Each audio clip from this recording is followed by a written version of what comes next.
Yeah, I promise you, this is one of the most packed editions we've had yet of Trader Chat with Johnny Ward and Flynn Goward. We're going to talk about British domination at Curragh and potential British domination at the Euros after the events of Monday night. I can't remember being so mesmerised by two games of football, certainly at international level. But before all of that, we also have Wimbledon to discuss. We have the Lions to discuss. We have the Star Sports Greyhound Derby to discuss. Where do we start, Flynn Goward? And how are you keeping? You look like you're ready for a few beers and England victory over the old enemy. I indeed. I've been blessed with the day off today, Johnny. So I've got a round of golf booked just down the road on the south coast here at 10:45. I've got the pub booked for 4 o'clock. I've got a good day in store. It could all come tumbling down at about 6, though, if England don't go into the business, especially with the big teams kind of just falling out.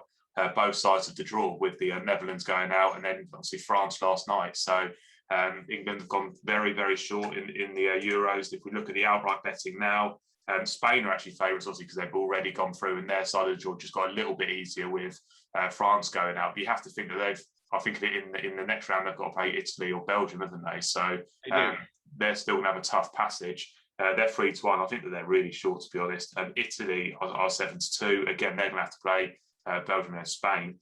England are 4-1. Obviously, we've got to play Germany. Belgium 13-2. Germany 13-2, and then 17-2 Denmark. Denmark have really shortened up, just with a slightly easier kind of passage through. We've also got all the other specials up on site. Player of the tournaments up there. Lukaku 7-1 favourite. Top goal scorer. Ronaldo leads the way there on 5. He's 11-10. We're 9-2 by there. I think that is the Czech Republic player Schick, who is on. Yeah. Who's 9-2. He's on 4 goals, so 1 back, I believe. If you want someone who's still in the tournament, you can look at Belgium. That's Lukaku at 5-1. To reach the final, to reach the semi-final, we've got all of the top individual goal scorers up.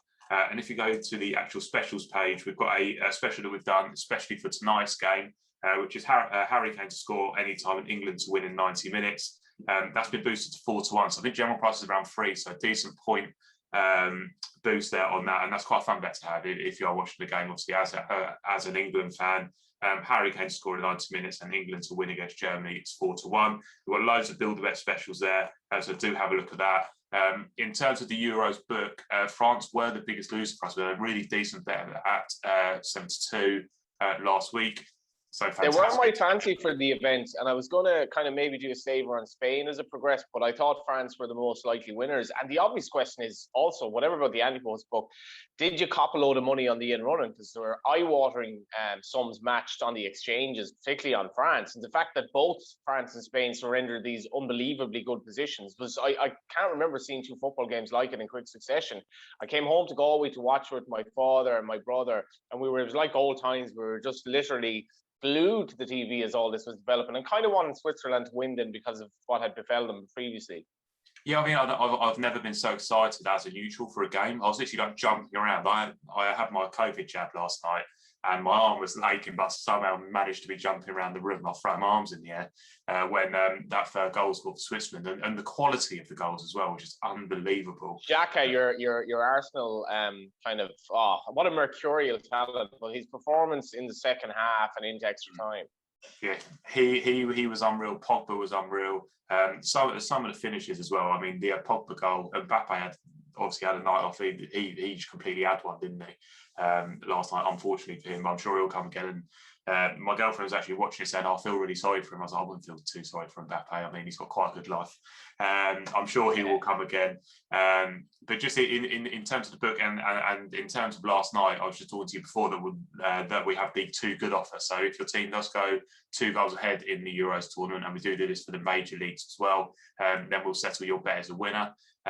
Last night obviously happened in both games for the favourites, because Spain went ahead by 2 and then France went ahead by 2. So if you did bet either of those teams last night, they would have ended up losers typically, but if you bet with us here at Star, they would have ended up as winners. So well done to you there. So when these kind of games are to and fro and running, it's not great for us with the offer, to be honest, because we do kind of lose our money kind of both ends, because obviously 2 winners cop. But well done to the punters if they did bet that. But like I say, loads of specials on site, loads to get excited for tonight. Have a look at that Harry Kane special. And we've also got a competition that I know you're going to mention now, Johnny, which is the question, yes-no competition. Yes, indeed. And this is actually quite a bit of money involved in this, which, if you are kind of I like to encourage people into into the events. I guess it doesn't necessarily entail lumping money on your whatever team you want to win or whatever. And this is an offer that should entice punters, Flynn. Yeah, exactly. So I'm just going to get the T's and C's up here, but it's a yes/no competition. But it's to win a monkey. I mean, it's free to enter and it's to win a monkey. That's a good holiday nowadays. I mean, you can fly anywhere at the moment for virtually nothing. Yeah, or plenty of beers for the Euro final if you are a drinker, obviously. Starsports would like to disassociate itself from spending a monkey on beers for the Euro final, even if they're provided for by Ben Keith. Exactly. Well done, Charlie.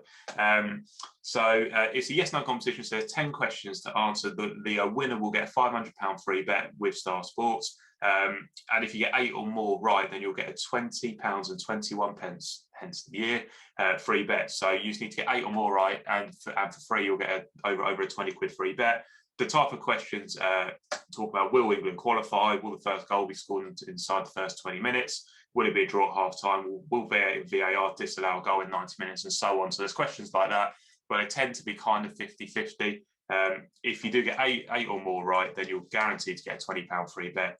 If you get the most right, then you'll get £500 free bet. Free to enter, completely free to enter. Go to the content site. You can enter through the link on the right-hand side of the betting website, and just takes you through there. You do have to have an account with us, so if you do want to open an account to enter, you will have to do that. That's the only way that you can obviously win, because we'll credit you with the free bet. But fantastic offer to get stuck in. If you don't want to actually lay any money out on the game, you can just have a free competition, and then you can cheer 10 things on at once. And just before we finish on England-Germany, do you expect much turnover for this game? I find it really, really difficult to call. Do you expect much turnover, patriotic turnover, or are people going to happily sit it out and just cheer on England? Do you know what? I would expect a lot of turnover, but not necessarily just on the match winner markets. I think that when you're a general punter these days, especially like a recreational one like myself, to be honest, you would kind of look for build the bets and stuff like that. And we do have all that on the site. This is a really good function we have where you can build a bet, whether it's shots on target, whether it's players score first and result. People prefer those type of bets, I think, these days, rather than the typical bets. We've seen a lot of turnover on them. But like I say, that special is there, and I would imagine that's going to be really popular. We've already seen some money for that when we put it up overnight. The Harry Kane in England to win. So do check it out. I expect it to be a huge game. To be honest, I won't be looking at the Star Sports book tonight. Even if we've got England for a couple £100,000, I'm not sure that it can even sway me to cheer Germany on. So apologies to you, Ben, but I might be cheering the bogey tonight. I imagine you'll be swayed by the beers that you'll have enjoyed at that stage, subsequent to a fine round of golf, and obviously some nice craft getting in the bar after as well. Let's keep with the feast of British sport at the moment. Wimbledon obviously has started. I'm a bit slow on the uptake of Wimbledon, but how has it been for the firm, and what have you been laying? Obviously Andy Murray, the big name, plugging on in there yesterday. Yeah, so absolute shocker yesterday. Start with Tsitsipas went out. He was second favourite. So real kind of unbelievable start to Wimbledon last week with Tsitsipas going out. I'm trying to find the outright bets here, just so I'll give you a bit of an update. Djokovic was 8-11 when the tournament started yesterday. He's now 4-7 because of Tsitsipas going out. You'll remember Tsitsipas gave him a very decent game in the French Open final very recently. Medvedev's now second in at 7s. Berrettini is 11. The old boy Roger Federer is 11-1, 16-1 Zverev, and then 28 bars. So he's looking like very much a one-runner heat. But we do have lots of other markets you can get stuck into. We've got the quarter winner markets. We bet 5 on the field, then we bet 9-2 to field, 15-8 to field, and 13-8 to field. So much more competitive events there compared to the outrights. We've got winning halves, we've got tournament match bets, and we've got Djokovic versus the field. So Djokovic 4-7, the field 11-8. We've got plenty of other kind of things going on in terms of Wimbledon. Our main offer on Wimbledon is if you back a player to win his match, and if he gets 2 sets ahead, we'll settle the bet as a winner no matter what the outcome. We've also got terms and conditions applied there. So similar to our 2 good offer on football, we kind of do it with the 2 sets ahead in tennis.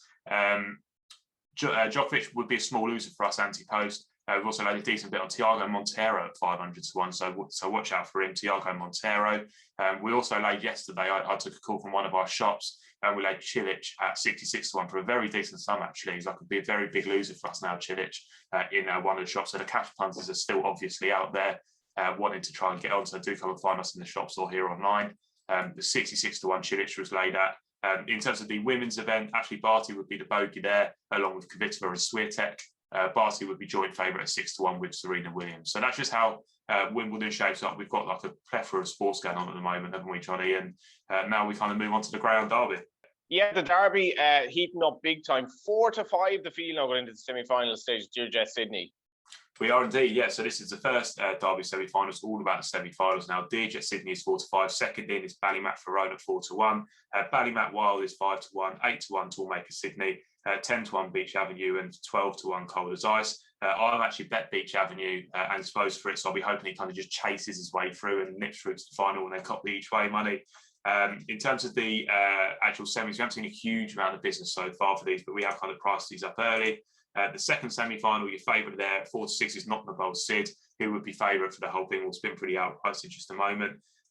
Second in would be Fallen Falcon, who's been really impressive at 4-1.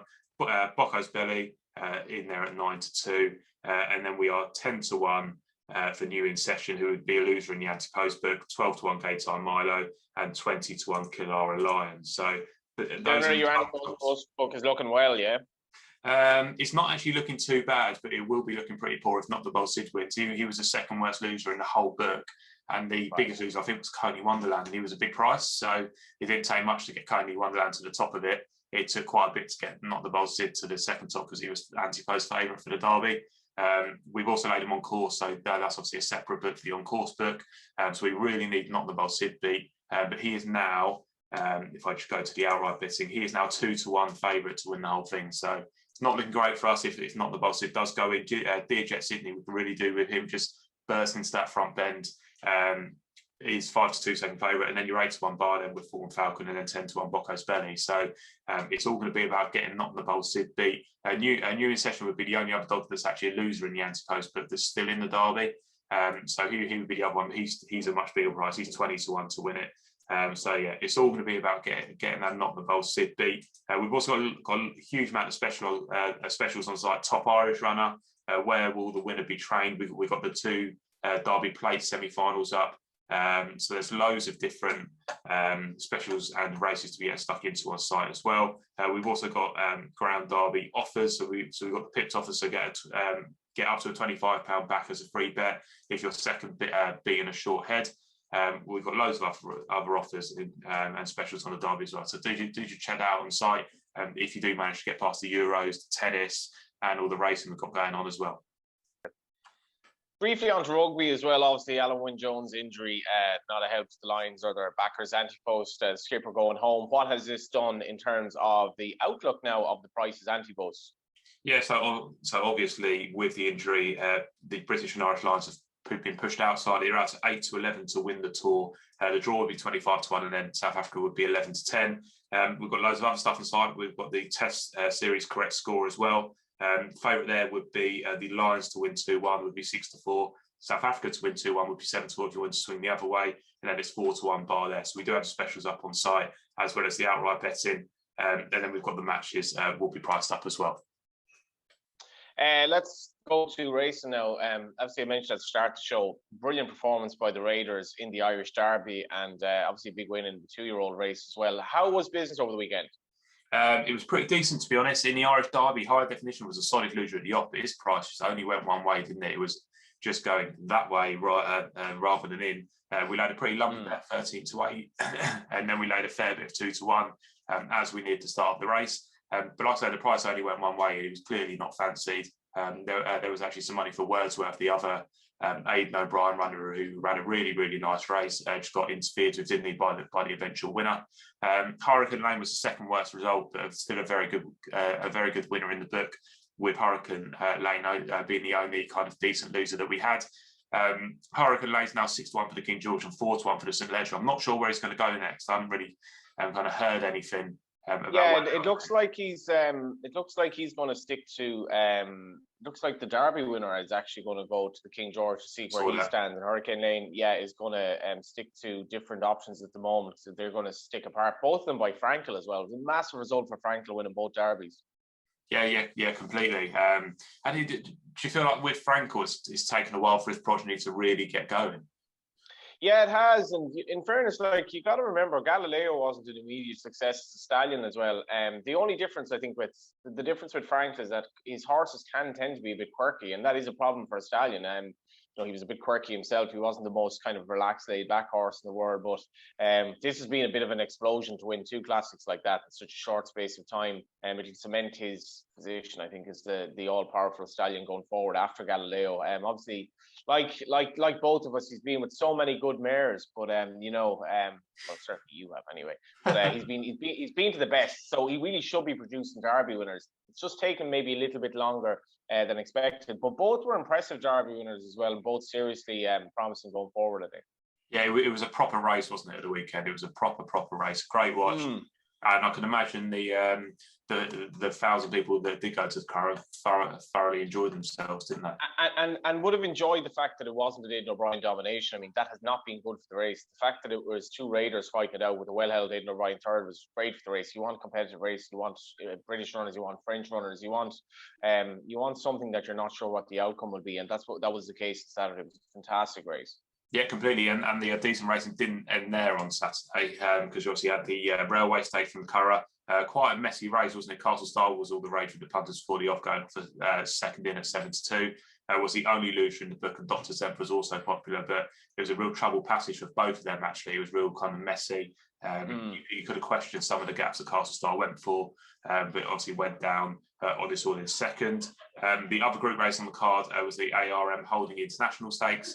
Cadillac won in a tight finish there. That was by far the worst result in the book, but not quite to the levels of the Irish Derby. So we did win at the Curragh in the end because of all the money for high definition, even though Cadillac kind of did hit us a little bit in the other group race on the card. And I guess there's just one more race to talk about, and that would be from Newcastle, the Northumberland Plate.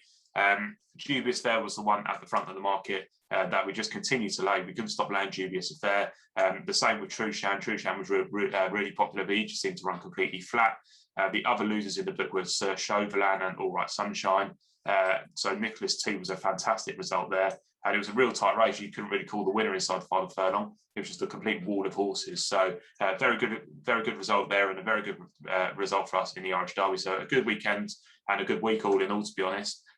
We could just do some more decent results in the Euros and come on England. It's all about England, Germany tonight, Johnny. That all we got? I think that is it. Who's going to win? I have to say I cannot call this match at all. I don't think Germany are that great. England wouldn't necessarily convince me when the chips are down, but I'd make them favourites. Just don't know who's going to win. I think our strength in depth. Like I've watched every single big team this tournament. I've just not thought much of them. Even Italy. I know Italy. I probably need to start coming around to them. I think they're just flattering, but I just look at. I was the same on Italy, but now they've probably emerged as a more solid team because, I like Spain, but defensively they were all over the shop against Croatia. And you now look at it, and you look at the likes of Denmark and even Switzerland, not out of it at all, because Switzerland will get massive belief from that game, and I was really impressed with them. I mean, they should have been 2-0 up against France. They managed them really well in the first half, and to come back, they've an unbelievable spirit, which wouldn't necessarily always be the case with Swiss teams. Yeah, well, it's basically anyone's, isn't it, really? I've actually got Denmark in the sweepstakes, so I wouldn't mind the days going to getting it done, although I could be swayed if they were playing England later on in the tournament. But it is completely anyone's. I'm just not convinced by the big teams. But when you look at our squad, there's so much strength in depth. Yeah, you can just bring anybody in. I was comparing our squad to the Netherlands the other day, and obviously Netherlands were a little bit bigger than us to win it. Obviously, we would meet them in the semi-final, and obviously they've come out now. But you think their star player was Depay and Ginny Wijnaldum. I mean, Ginny Wijnaldum wouldn't even get in our team. So you have to just think of it like that. And I just think that we're much more solid. We've got a solid base at the back. You can interchange the guys at the front. Grealish, Saka was absolutely phenomenal last week, obviously being an Arsenal man, but I think he has to start tonight. That's something to talk about, Johnny, just really quickly. Starting 11, who do you think starts tonight? Oh God, I find that hard to call as well. I think Saka might start actually because he was so good the last day. Don't think he's going to risk Grealish. Obviously, think he starts Mount with a Mount being training separately? I don't know, to be honest. I'm finding England hard to call, but he will he be bold or will he be more conservative? I think he might leave Mount in reserve, but so much is going to depend on Harry Kane. I don't give us your starting 11. Well, yeah, I saw something last night that they're thinking about going three at the back, so to try and combat the wing backs from Germany. So if they do go three at the back, it'll obviously be Maguire, Stones, and then Walker. Me personally, I'll go four at the back. I'd go with Shaw, Stones, Maguire, Walker. Obviously, that'd be my back four. Yeah, and then I'd go Rice and Phillips. Then I'd be Saka on the right. I'd be Grealish in the hole. I'd be Sterling on the left, and then Kane up top. Kane. That would be my kind of starting 11. You think he'll play Grealish? It completely depends whether he plays Mount. I mean, it has to be Mount or Grealish, doesn't it? Who else would play in the hole? I don't think there's anyone else that would really play there. And he might not play Mount because he's been training separately. He's not been involved in the kind of proper camaraderie of the team in the last week or so. I think he could have trained with the team since yesterday, him and Chilwell. So it's just completely whether he leaves him out. But that'd be my team. People that can hold the ball, can move it on, can like go forward at players, can really scare that defence. And Saka does it. Raheem's got the pace. Grealish will take players on, and it just gives Kane that more freedom because they're kind of running around him rather than waiting, trying to come and pick the ball up. He's not going to be able to do that because Grealish and Saka are going to be doing it. So that would be my team anyway. But I wouldn't be surprised if he went three at the back. It wouldn't be the worst thing in the world, I don't think, to be honest. And it would surprise me if he does play Saka, not just for his attacking prowess, but also for Arsenal, he's been playing in those wing-back positions as well. So he obviously can come back and defend if he needs to and could be a little bit more defensive. But 1-0 England would not surprise me. If we just go through this tournament keeping clean sheets and just winning by one goal, I will take it, even though it is a little bit boring. But bring on the game tonight, that's all I can say. Yeah, and best of luck to England from Ireland over here. Can't wait to see the rest of the tournament. And as Adam Russell and I said on the two-man wall earlier in before the Euro started, or Adam made the point, the Euros are better than the World Cup now. There's absolutely no two ways about it. Hopefully we'll be talking about the World Cup in time to come. But enjoy your day, Flynn. A bit of golf, bit of England, Germany, and a late start tomorrow. What more do you want? Thank you very much. And that was the latest edition of Trader Chat. Come on, the boys.